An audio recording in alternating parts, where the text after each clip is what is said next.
ദൈവനാമത്തിന് മഹത്വം ഉണ്ടാകട്ടെ. അനുഗ്രഹിക്കപ്പെട്ട നിമിഷങ്ങൾക്കായി ദൈവത്തിന് സ്തോത്രം ചെയ്യുന്നു, സ്തുതിക്കുന്നു.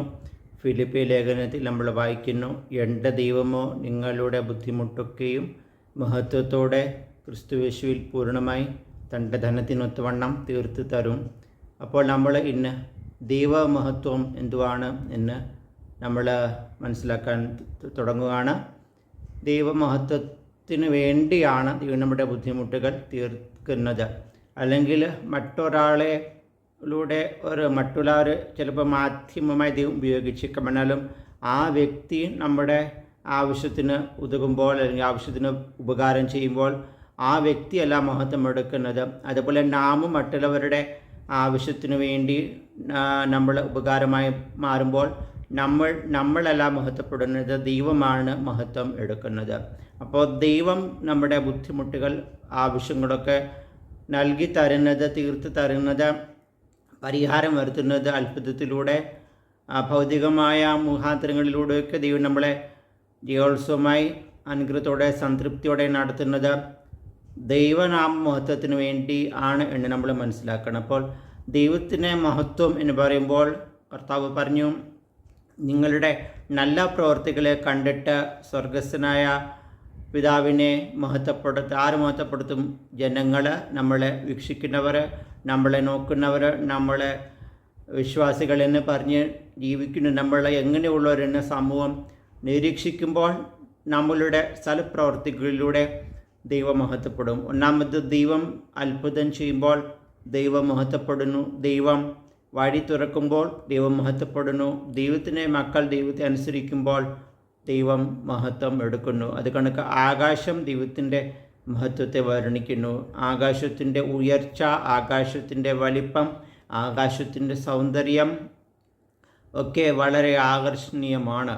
എന്നാലും നമുക്കറിയാം, ആകാശത്തിലും ഇരുളുണ്ട്. രാത്രി നമ്മൾ ആകാശത്തിൽ നോക്കിയാൽ ഇരുളാണ്, പകൽ ആകാശത്തിൽ നോക്കിയാൽ നല്ല വെളിച്ചമാണ്. ഇങ്ങനൊരു കാര്യമുണ്ടെങ്കിലും ദൈവത്തിനൊട്ടും ഇരുളില്ല. ദൈവത്തിൻ്റെ വെളിച്ചം, അത് ദൈവത്തിൻ്റെ തേജസ്, ദൈവത്തിൻ്റെ പ്രഭ. എബ്രായ ലേഖനത്തിൽ നമ്മൾ വായിക്കുന്നു, അവൻ്റെ തേജസ്സിൻ്റെ പ്രഭയും തത്വത്തിൻ്റെ മുദ്രയും സകലത്തെയും തൻ്റെ ശക്തിയുള്ള വചനത്താൽ വഹിക്കുന്നവനാണ്. യേശുക്രിസ്തുവിനെ കുറിച്ചാണ് പറയുന്നത്. സകലത്തെയും യേശുക്രിസ്തു വഹിക്കുകയാണ്. നമ്മളെ കരങ്ങളിൽ വഹിക്കുന്ന ഒരു നല്ല ദൈവമാണ് നമ്മുടെ ദൈവം. ലോകത്തിൽ എന്തോ മാറ്റിമറിഞ്ഞാലും, ലോകത്തിൽ എന്തൊക്കെ സമുദ്രമിളകിയാലും, എന്തൊക്കെ അനർത്ഥങ്ങളുണ്ടായാലും നമ്മളുടെ ദൈവത്തിൻ്റെ കരങ്ങളിൽ സുരക്ഷിതരാണ്.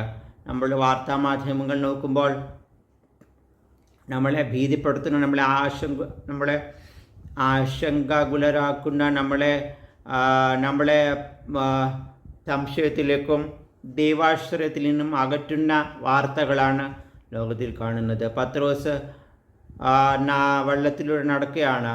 തിരമാലകളൊക്കെ കണ്ട് നാഥനിൽ നിന്നും നോട്ടം മാറി തിരമാലകളൊക്കെ കണ്ടിട്ട് താൻ മുങ്ങാൻ തുടങ്ങി. അപ്പോൾ നമ്മളും കർത്താവിനെയാണ് നമ്മളെപ്പോഴും മുൻസ്ഥാനം കൊടുക്കേണ്ടത്. ദൈവനാമമത്വത്തിനായി ജീവിക്കണം, കർത്താവിലേക്ക് നോക്കുക എന്ന് പറയുന്നതിൻ്റെ അർത്ഥം ഇതാണ്. നമ്മുടെ എല്ലാ വിഷയങ്ങളിലും ദൈവനാമ മഹത്വത്തിന് വേണ്ടി നമ്മളെ തന്നെ സമർപ്പിക്കണം. നമ്മുടെ ഇഷ്ടങ്ങളൊക്കെ മാറ്റി വച്ചിട്ട് ഏതിലൂടെയാണ് ഞാൻ കൂടുതൽ വിനയത്തോടെയും താഴ്മയോടെയും ജീവിച്ച് ദൈവം ഉയരപ്പെടുവാനുള്ള കാര്യങ്ങൾ എന്തൊക്കെയാണ് എന്ന് നമ്മൾ മനസ്സിലാക്കി അതിന് പ്രകാരം നമ്മൾ തന്നെ സമർപ്പിക്കുവാൻ ഇടയാകണം.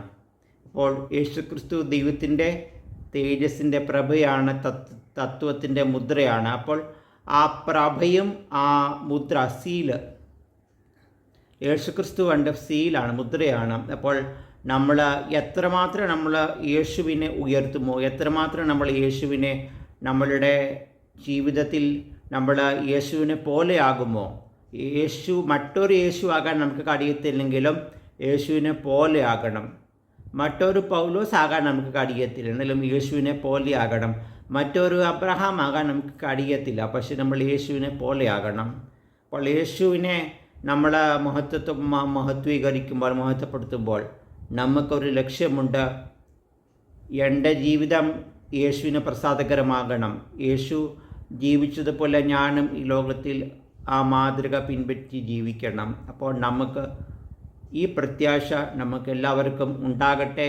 ഈ ഒരു മനോഭാവം യേശുവിനെ പോലെ ആകുക എന്നതാണല്ലോ നമ്മുടെ ഭാവി പ്രത്യാശ. അല്ലെങ്കിൽ സ്വർഗത്തിൽ ഒരു സീറ്റ് ബുക്ക് ചെയ്തിട്ട് അവിടെ ഇരിക്കാനല്ല, യേശുവിനെ പോലെ ആകണം. ഈ ഭൂമിയിൽ യേശുവിനെ പോലെ ആയിക്കൊണ്ടിരിക്കുന്നവരാണ് യഥാർത്ഥ ദൈവമക്കൾ. അവർ ഏതാണ്ട് ഒരു മെഡിസിൻ കഴിച്ചിട്ട് അങ്ങനെ ആകുകയല്ല, യേശുവിനെ അവർ നോക്കിയാണ്, ധ്യാനിക്കുകയാണ്, യേശുവിനെ ഒന്ന് ശ്രദ്ധിച്ച് നോക്കിയാണ്, വചനത്തിലൂടെ ഒക്കെ ശ്രദ്ധിച്ച് നോക്കിയാണ് യേശു എങ്ങനെയുള്ളവനാണ്.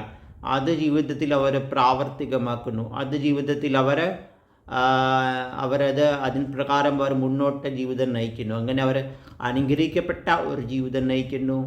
അപ്പോൾ നമുക്കും അത് സാധിക്കട്ടെ, നമുക്കും അത് അനുഗ്രഹമായി തീരട്ടെ, നമുക്കും അത് വളരെ നന്മയായി ഭവിക്കട്ടെ. യേശുവിനെ പോലെ ആകുന്നത് ഒരിക്കലും നഷ്ടമല്ല. അത് ജീവിതത്തിൽ നമ്മൾ ഒരിക്കലും അത് റിഗ്രറ്റ് ചെയ്യത്തില്ല, നമ്മൾ ഒരിക്കലും അത് അനുദപിക്കത്തില്ല. നാം യേശുവിനെ പോലെ ആയിക്കൊണ്ടിരിക്കുകയാണ്. ദൈവനാമമഹത്വത്തിനായി നമ്മൾ ജീവിക്കുകയാണ്.